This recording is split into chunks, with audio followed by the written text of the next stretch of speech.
USA and Canada for gold. Would you really have it any other way at the Olympics?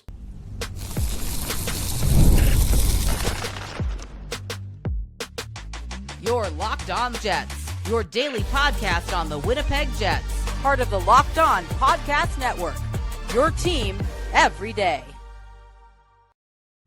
Hey friends, and welcome to tonight's episode of Locked On Winnipeg Jets, part of the Locked On Podcast Network, your team every day, and the #1 sports podcast network. I'm your host, Harrison Lee, an avid Winnipeg Jets fan and an online blogger. Thanks for joining us on tonight's show as we are continuing our Olympics coverage. A lot to talk about, both with respect to, a lot of the Olympic teams and some recent Jets news. We're going to check in on how some of the Jets prospects are doing, specifically centered around the Moose and around Kevin He, who continues to really sizzle for Flint after yet another goal-scoring game. He's been hot to trot. We'll get him back on the podcast sometime in the next couple of weeks. Should be a really good time. But of course, in the meantime, the most important thing is that we have the freaking Olympics. How awesome have they been so far? Been a lot of fun to watch. And if you have missed any of the games, be sure to check any of them out that you can. They've been great. I've been enjoying them. And for a lot of the North American fans who maybe aren't used to watching European hockey fans, it's been an eye-opening experience. What a tournament atmosphere it's been. But of course, USA and Canada for gold for the women's game. We know that it'll also probably be the men's matchup as well. So we're getting a double dose of this matchup, most likely for gold this tournament. What a year of hockey it's going to be. Before we dive into some of the bigger storylines from USA Canada on the women's side, did want to let you know that today's episode is brought to you by Gametime. Download the Gametime app, create an account, and use code LOCKEDON for $20 off your first purchase. So obviously Canada played against Switzerland yesterday on the women's side. It was a big game. And for this one, Marie Philip-Poulin finally came back. She had been dealing with some knee stuff for the past couple of games, so obviously her presence was a game changer. And in fact, she scored, the team's goals for this offense. And it was a big moment, a big return. And not only did she score one of the most important goals in Team Canada history, but then she, of course, ended up winning it. So big result, very big moment for Team Canada. I'm sure that all of the Canadian fans collectively breathed a sigh of relief, after watching the U.S. beat Sweden 5-0. Obviously, the Canadian folks were looking for a real sign of optimism. And Marie Philip-Poulin coming back, not only scoring the first goal, which now she has surpassed Haley Wickenheiser for the team record, but now she also scores the game winner against Switzerland. Big, big moment, and now we square off for a big gold medal matchup, the 7th time these teams have gone against each other. It should be a powerhouse matchup. I think we've seen some real physicality from both of these teams, and I think there's going to be some bitterness, right? Canada is not going to like having gotten walked over a little bit by the USA squad the other day, and they're going to look for some revenge. Now, it's going to be hard because the U.S. is fast and aggressive, and they are just a real handful to contain. This Canadian team is going to have to dig really, really deep if they want to come out on top of this one.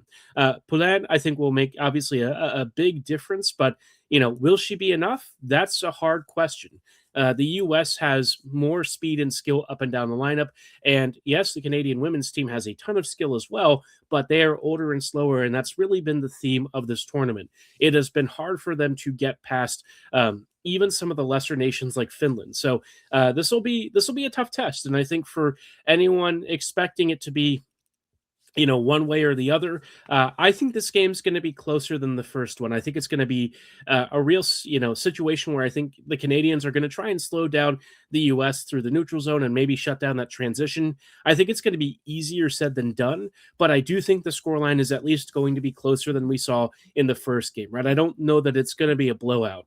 If it is, well, it is what it is, right? Obviously, Canada is expecting to be the gold medal favorites on the men's side, but the women's side, we know that it's been a little bit of an uphill battle for this team, especially against some of the more challenging nations. So I think we know where this game probably ends, but I think it'll be closer at least than what we've seen earlier in this tournament. Amidst all this, the men's are also kind of getting underway for their qualification playoff rounds. We'll have 8 games today, starting in just a few hours. You'll have Germany and France very early in the morning, 5 a.m. for most of you folks, 6 a.m. my time on the East Coast. Then you'll have Switzerland and Italy as well. We're wishing Nino Niederreiter big luck.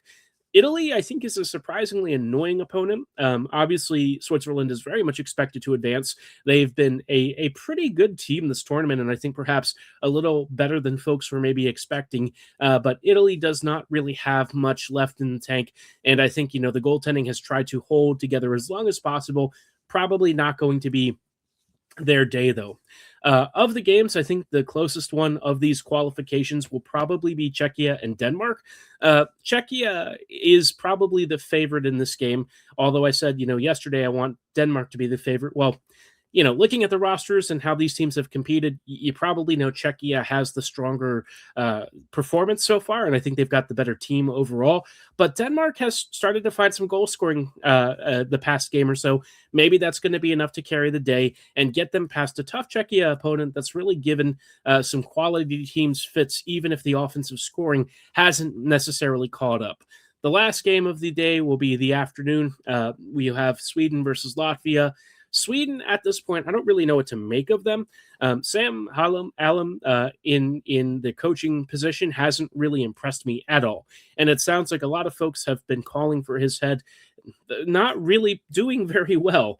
Philip Forsberg finally got a promotion off the fourth line and really the bench for most of these games. He'll now be on the third line with Elias Pettersson. About dang time, you'd say.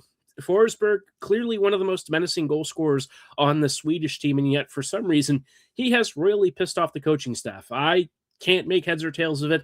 Maybe one of you can explain it to me, but it doesn't really track to me. So this will be an interesting one. But of course, for the Jets, the only guy we'll have in action is Niederreiter. The rest of the boys, Morrissey, who's expected to start skating practice later today for Canada, and Connor and Hellebuck, sounds funny when you say it that way, those guys will be waiting on their bye until the quarterfinals. But, KFC probably won't play in his first quarterfinal this tournament. So don't be shocked if he sits, and rides pine. Clayton Keller, I think, has been, reasonable in his role. And, I've seen some comments talking about KFC making some good plays and passes and not necessarily being completely invisible. And I think you're right, but I think the bigger challenge is he hasn't really been a more pronounced enough guy on a best-on-best tournament, and I think that's where the cutoff is, right? I think we see his NHL caliber play, and it's pretty darn good. But at the highest levels of hockey here in the Olympics, we haven't really seen him be his best. He's been okay. He's avoided any serious mistakes, and I think that's fine. You're not really seeing blunders from him, but I think you have to see more of that potent goal scoring, even if it's in a middle six role. And you can debate a lot of the merits of whether he should be in a deeper role, but that's kind of where this USA offense sees him. And should he have a higher scoring role? Maybe. Should he play, with perhaps more shifts and more talent? Maybe. But I also think you have to have him really show out in the limited minutes he is getting. And so far, it's been quieter. So we'll have to wait and see how that goes. But for now, I'm expecting Keller to be in over him for this upcoming game. But curious to know how you feel about the tournament so far. Have there really been any surprises? Who are you expecting to advance out of these qualification rounds?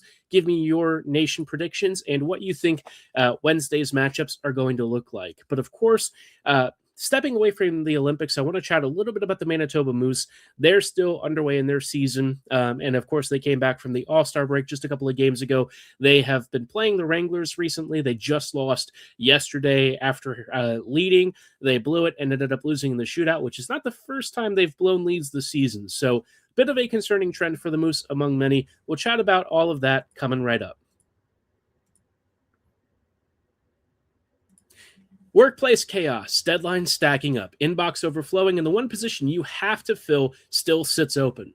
When the pressure is on and you need the right hire, this is a job for Sponsored Jobs. Indeed, Sponsored Jobs helps you reach the people who actually fit what you're looking for, skills, experience, and location, so you're not just hoping the right candidate stumbles across your post. Here's a stat that truly says it all. In the minute I've been talking to you, companies like yours made 27 hires on Indeed, and that is worldwide based on Indeed's data. So if you're hiring, spend less time searching and more time interviewing candidates who check all your boxes with Indeed Sponsored Jobs. Spend less time searching and find those candidates who actually check the boxes you need. And when you do so, you can get a special sponsored jobs credit of $75 to get your sponsored job posted higher, so you go above all the other statuses and you have premium status at Indeed.com/LockedOnNHL. Just go to Indeed.com/LockedOnNHL right now and support our show by saying you heard about Indeed on this podcast. Indeed.com/LockedOnNHL. Terms and conditions apply. Need to hire? This is a job for Indeed sponsored jobs.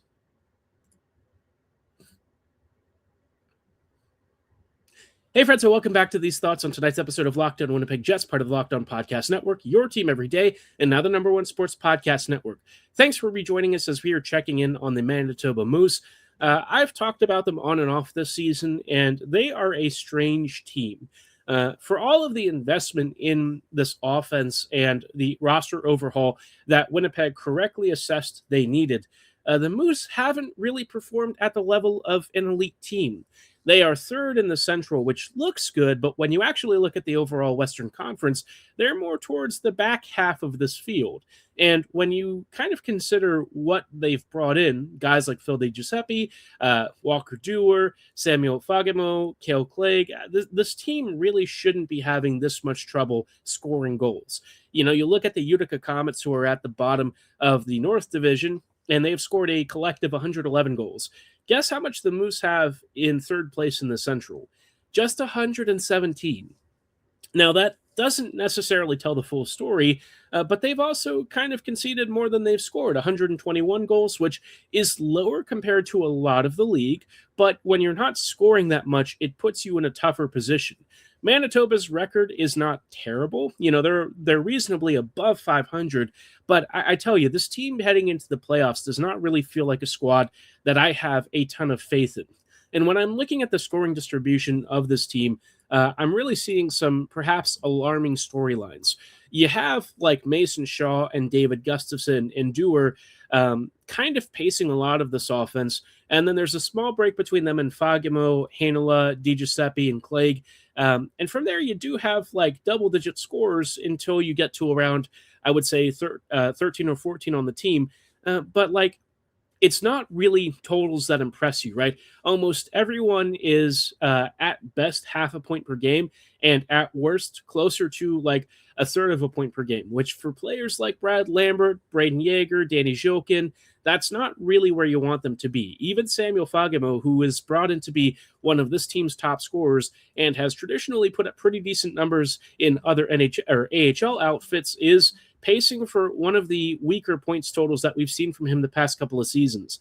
You know, last year he had 46 and 67, which, that's around, 2/3 of a point per game. He's a bit under that this season, but, the prior year for Ontario, he had 62 and 50. So it's clear that in terms of him being a pretty proven routine AHL scorer, that's not really a doubt. His points totals have definitely taken a dump, and I feel like that's been the case for a lot of guys. The only players who I think are continually thriving are players like Shaw and Gustafsson. Gus, for his part, I really feel like I don't know, man. I feel like the Jets really pigeonholed him when he was playing with Winnipeg at the senior level, and I don't fully understand why. Yes, he may not have the kind of offensive tools that a lot of people expect him to be, a very productive scorer.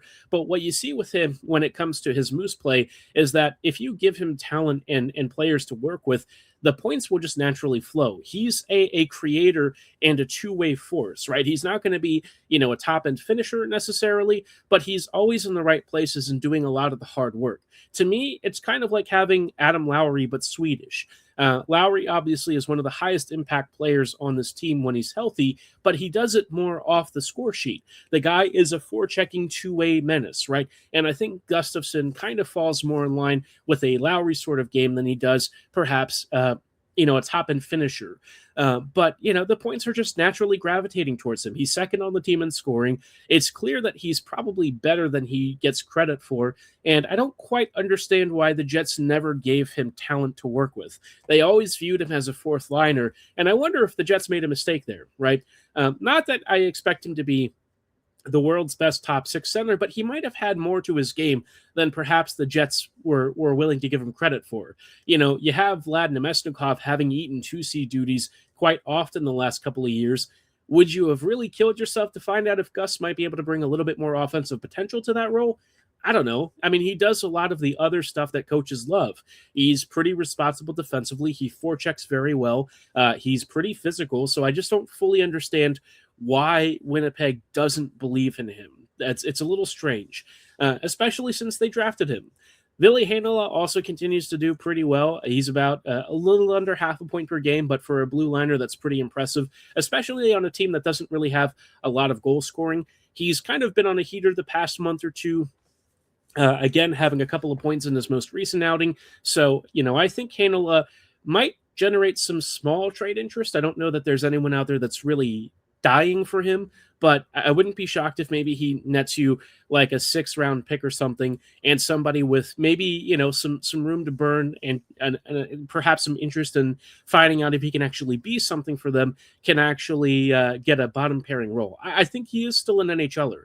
I do believe that. Maybe not the ceiling that he once had, especially now that he's like 24, 25, but had his ankle not broken a couple years ago, I sort of wonder where he'd be now. But, obviously the league is moving towards those big physical players.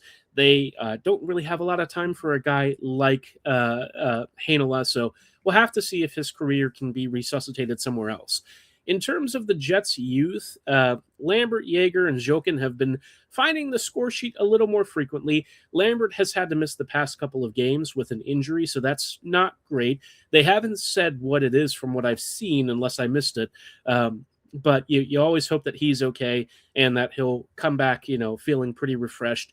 Jokin and Yeager continue to do some pretty solid work. Jokin around a half a point per game or so, just a bit under. Yeager decently under half a point per game, but this is his first pro season. And when you compare it against a lot of the other Moose, right, he's only trailing Phil Di Giuseppe by like 3 points and 5 points from Fagemo. So when you think about that, I think the context actually paints his performance in a much better light relative to the team. So Yeager may not be like lighting any fires in his first year, but I think given what I've seen of him and what I think his potential is, his numbers are more impressive than they look on the surface.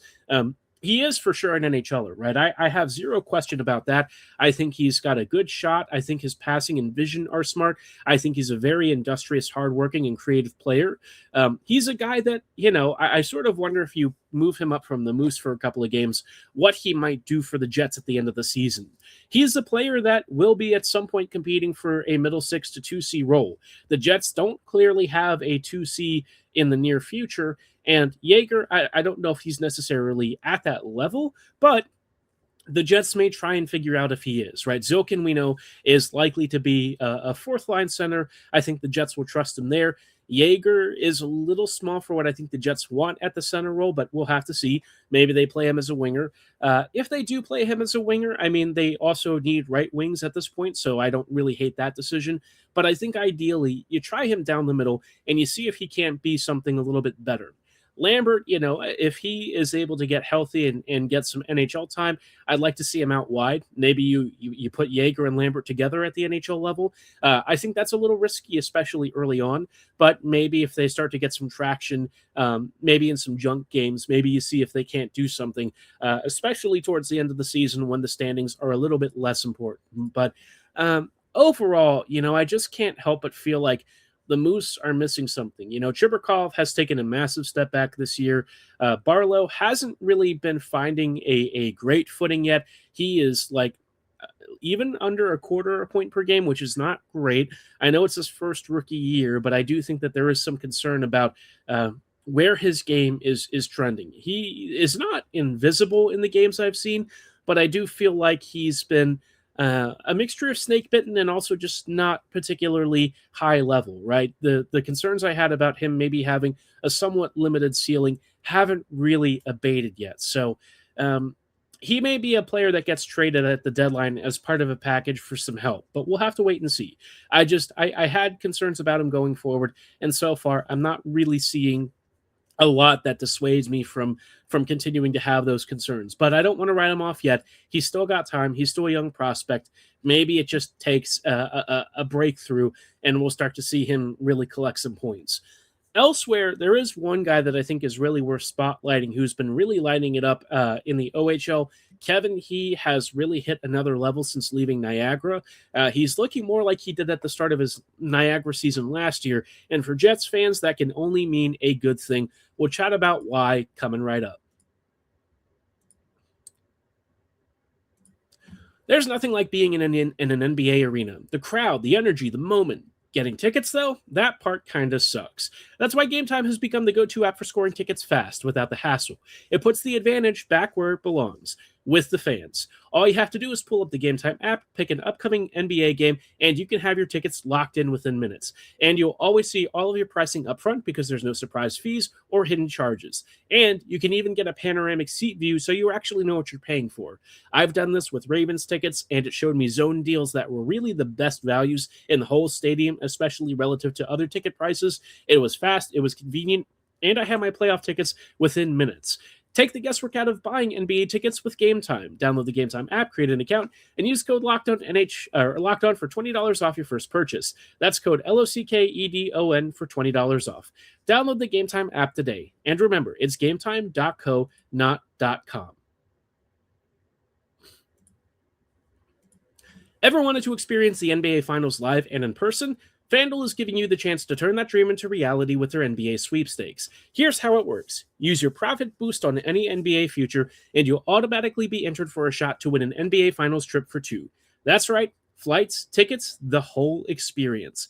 If you're already looking to make a big bet on who you think is going to make the finals, this is your chance to get in on the action. And if you feel like you've got maybe a sense of which player might win, the MVP award this year, this is also a chance to turn your predictions into huge winnings. I always love futures this time of year, whether it's picking a team to win the championship or grab a conference title. It just adds that extra layer of excitement to every game down the stretch. And now, not only can you pick your cash, but it could also help you get to the finals, right? An all expenses paid trip. You gotta love it. It's the chance of a lifetime, and all you have to do is visit FanDuel.com to get started. Use your profit boost on an NBA future and get entered for your chance to win a trip to the NBA Finals. Plan your game with FanDuel, the official sports betting partner of the NBA.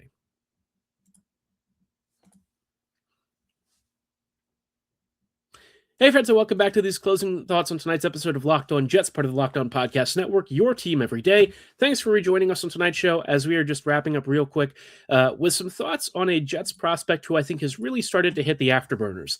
Kevin, since moving to the Flint Firebirds, has been putting up about over 1.5 per game, which is really impressive.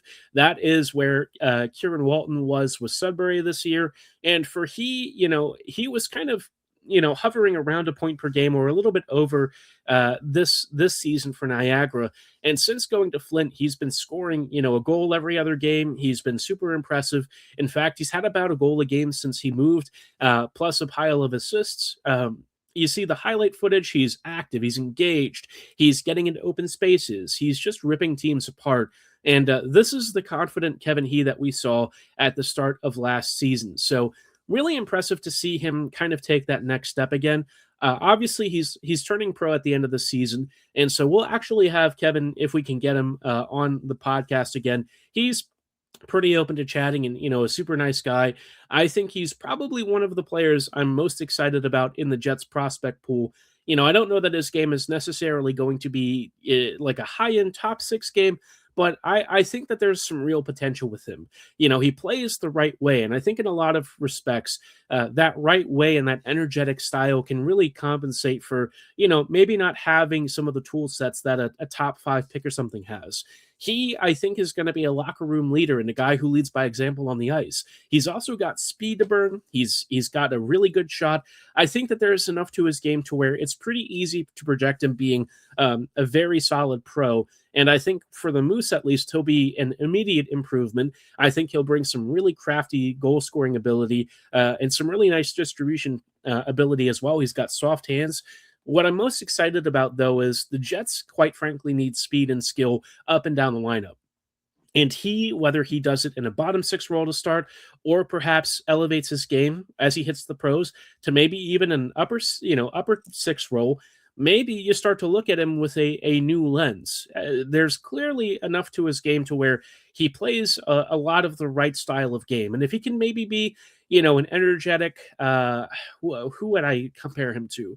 I don't want to say Matthew Perreault, because I feel like Perreault, maybe played a slightly different game, but perhaps somebody who has that impact, right? A line elevator, somebody who can do a lot of the two-way and transition work while also being a really competent points producer, somebody who's going to be perhaps a 5v5 driver. Maybe he has that ability to do that from the wing. We'll see. But all I'm saying is I'm very excited about him. He's a player that I've been kind of closely watching the last couple of years. Ever since he got picked by the Jets, obviously, we've been a big fan of him on the show. Kieran Walton has also been, somebody that we're all really excited about. And when you look at this Jets prospect pool, there's not a ton of guys that you're immediately singling out and thinking this dude is the one. But of the Jets prospects, Walton and he have really risen to the top. Salamonson at this point, I'm going to start to say he's moving into the graduated stage. He's really proving that he's already an NHLer, and I think at that point, you can start to move on from calling him, a Jets prospect, although he'll probably spend some Moose time again at some point this season. But, otherwise, I think a guy like he is probably one of the most exciting guys in this pool. He'll join the Moose, hopefully, sometime in the next year or so. He'll turn pro, whether it's at the end of this season, if Flint doesn't make it super far, or if he, perhaps has a deep playoffs, it'll be next year. So we'll have to see if the timing aligns between where the Moose end up and where the Firebirds end up. But overall, right, what a big pick it's been. He's really taken off and taken flight. And I think it's why I sometimes wonder, when we look at the Jets' development issues, is it really the scouting, or is there something else with the decision-making process and perhaps the development process that's kind of been a little bit of an issue? I don't want to say Walton and he are the only examples that we should lean on and that there shouldn't be more, but I feel like the Jets' drafting and scouting MO recently, especially the last 2 years, has changed. There's been a noticeable shift, and I feel like it's yielding better prospects and results for a Jets team that frankly needs some help in the biggest way up and down the lineup. But we don't want to anoint anyone just yet. We don't want to say that somebody's like a surefire NHLer, but if we're looking at what we've seen out of Kevin Key, especially, and some of the skill sets that he brings, seems pretty projectable to me. Would love to hear your thoughts if you've caught any of his recent games. Drop those thoughts in the YouTube comments below or at my social medias at HLLivingLoco and at @LO_Winnipeg Jets. Tomorrow's episode, I want to chat about, the qualifying playoff rounds. We'll kind of walk through the next matchups and what to expect as Canada and the U.S. begin their final stages for gold. And perhaps the Swiss might even be in the conversation for a medal as well. But for tonight's show, that's all the time that we have. Thanks for listening. Have a great day. And as always, go Jets go.